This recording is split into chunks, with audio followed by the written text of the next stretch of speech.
عمومی طور پہ ہم کسی سے محبت اس لیے کرتے ہیں کہ اس کا ہمارے کندھوں پر کوئی احسان ہوتا ہے تو ہم اس کے بدلے میں اس سے پیار کرتے ہیں۔ ٹھٹھرتے موسم میں جب بدن سردی سے کپ کپا رہا ہو اور کوئی بندہ دودھ کا گرم گلاس پیش کر دے، چائے کی پیالی پیش کر دے، تو ساری زندگی اس کا احسان نسلی شخص کو نہیں بھولتا۔ تو کسی کا احسان جو آپ کے کندھوں پر ہو، آپ اس کے احسان کے بوجھ تلے دبے رہتے ہیں۔ یار اگر کسی سے اس لیے پیار کیا جاتا ہے کہ اس کا آپ کے ذمے کوئی احسان ہے، تو مجھے بتاؤ کائنات میں اتنے احسان کسی کے ہو سکتے ہیں جتنے آمنہ کے لال کے احسانات ہیں؟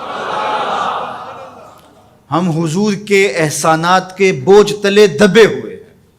میں یہ بات اکثر کہا کرتا ہوں کہ ہمارے بدن پہ اتنے بال نہیں ہیں جتنے رسول اللہ کے احسانات ہیں۔ ہم اپنے وجود میں بھی ان کے مرہون منت ہیں۔ اگر وہ جلوہ گر نہ ہوتے اس کائنات کو خلعت وجود ہی نہ ملتا۔ یہ دنیا بنائی ہی گئی حضور کے لیے۔ انسانیت مقروض ہے جناب رسالت مآب صلی اللہ علیہ وآلہ وسلم کی۔ کیا آپ نہیں جانتے کہ باپ اپنی بیٹی کو زندہ درگور کر دیتا تھا؟ تو بتاؤ یہ کتنا بڑا ظلم تھا۔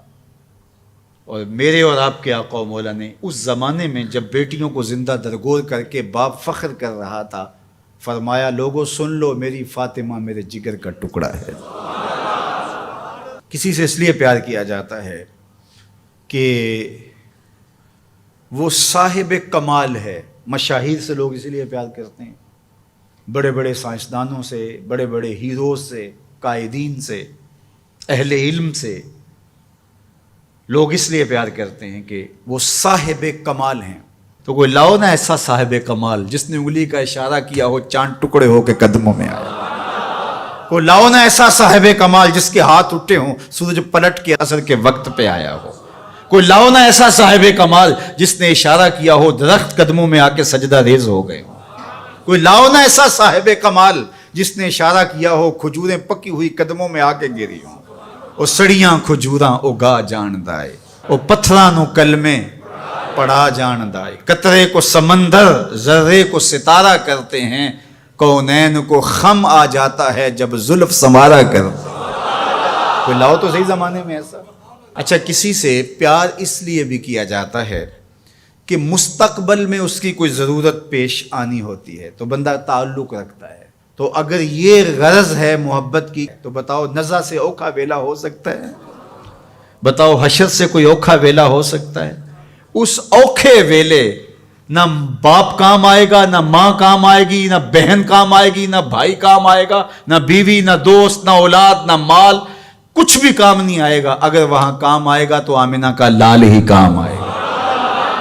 تو پھر آؤ نہ ان سے محبت کا رشتہ جوڑتے ہیں۔ کسی سے اس لیے پیار کیا جاتا ہے کہ وہ سونا بہت ہے۔ اچھا یہی معیار ہے اگر کسی سے محبت کا، اور یہی سب سے بڑا داعیہ ہے محبت کا، تو آؤ پھر اس سے پیار کریں۔ مکھ چند بدر شاہ شانی ہے، متھے چمک دی لاٹ نورانی، کالی زلف تے اکھ مستانی ہے، مخمور رکھی ہن مد بھریاں، سبحان اللہ ما اجمل کا ما احسن کا ما اکمل کا، کتے مہر علی کتے تیری، اللہ اکبر۔ آؤ پھر ان سے پیار کیجیے۔ اور محبت کا ایک تقاضا یہ بھی بیان کیا گیا، حب کا شیء اکثر ذکر ہو، بندہ جس سے محبت کرتا ہے کثرت سے اس کا ذکر کرتا ہے، کوئی بہانہ تلاش کر لیتا ہے، کوئی راہ تلاش کر لیتا ہے، کوئی سلیقہ کوئی طریقہ ڈھونڈ لیتا ہے ذکر کا۔ جو کسے دا عاشق ہوئے گل اسے دی کردہ، میاں صاحب کا لہجہ دیکھیے، جو کسے دا عاشق ہوئے گل اسے دی، سو مکر بہانے کر کے مرنے ہو دے مرتا۔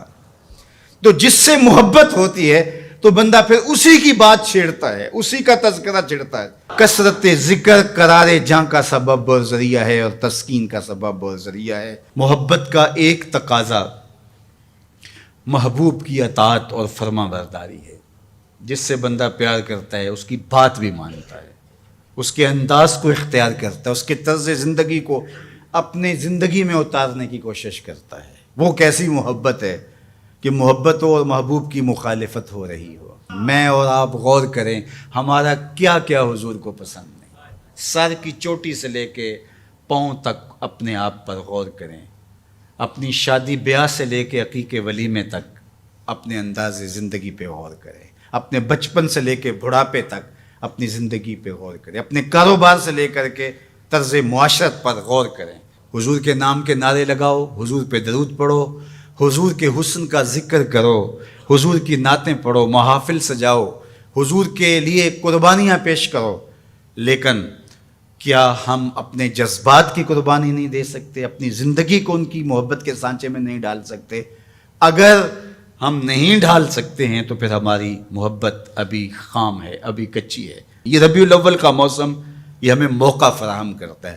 کثرت ذکر محبت کی نشت کا سبب ہے، حضور کے جمال کا تذکرہ حضور کی محبت کی نشت اور نہضت کا ذریعہ ہے، حضور کے فضائل و مناقب کی باتیں سننا حضور سے پیار کو بڑھانے کا ذریعہ ہے، اور پیار جب پیدا ہوتا ہے تو پھر اس کا لازمی نتیجہ عمل اور عملی زندگی بھی ہے۔ اس لیے اس موسم کو بھرپور گزاریے گا، اچھے انداز سے گزاریے گا، اور میلاد کے نام سے کسی خرافات سے اپنے آپ کو محفوظ رکھیے گا۔ یہ دھوم دھڑکے، یہ ڈھول باجے اور یہ رسے باندھ کر کے راستوں کو بلاک کر کے لوگوں کو اذیت پہنچانا، یہ میرے نبی کا طریقہ نہیں ہے۔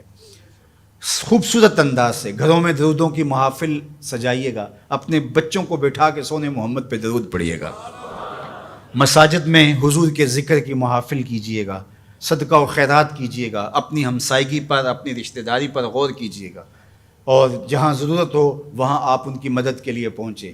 یہ میرے حضور کا طریقہ اور یہ حضور کا انداز ہے۔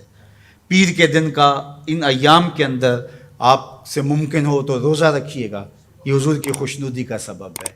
اللہ کے حضور شکرانے کے نوافل ادا کیجیے گا۔